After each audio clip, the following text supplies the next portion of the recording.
హరే కృష్ణ. శ్రద్ధతో ప్రేమతో చేసే సేవ ప్రత్యేకంగా భగవంతునికే ఉద్దేశించబడినది. ఆ విధంగా ప్రతి జీవుడు తన సహజ స్థితిలో భగవంతుణ్ణి సేవించడానికి ఉద్దేశించబడతాడు. ఈ విషయం భగవద్గీత 6వ అధ్యాయం 47వ శ్లోకంలో శ్రీకృష్ణ భగవానుడు ఈ విధంగా తెలుపుతున్నారు.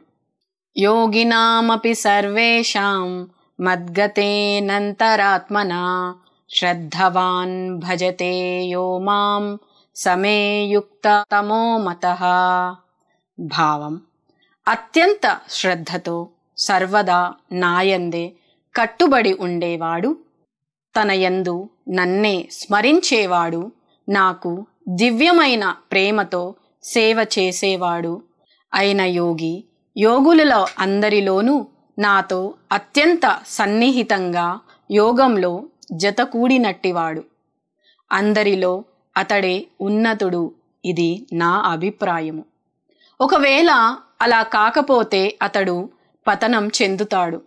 ఈ విషయం శ్రీమద్భాగవతం 11వ స్కందంలో 5వ అధ్యాయం 3వ శ్లోకంలో ఇలా చెప్పబడింది. యయేషాం పురుషం సాక్షాత్ ఆత్మ ప్రభవామీశ్వరం సా భజంత్యావజానంతి స్థానాద్ భ్రష్టాః పతంత్యదః.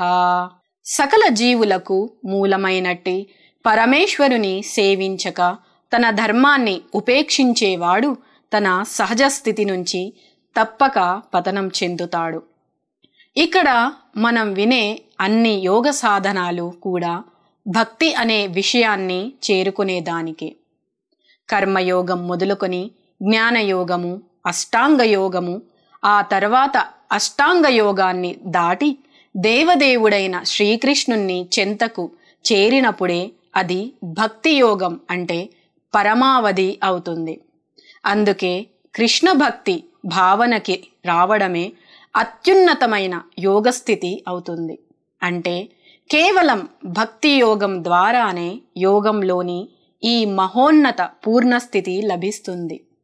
ఇది సమస్త వేద సారస్వతంలో శ్వేతాశ్వతర ఉపనిషద్ 6.23లో ధృవపరచి ఉన్నది. యస్య దేవే పరాభక్తి యథా దేవే తథా గురౌ తస్యైతే కతితార్హ్యాధః ప్రకాశంతే మహాత్మనః.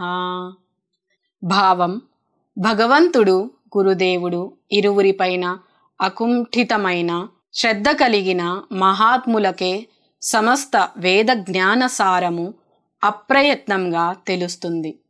మహా అదృష్టం చేతనే మనిషి భక్తి మార్గంలోని కృష్ణ భక్తి భావనకు వస్తారు. హరే కృష్ణ.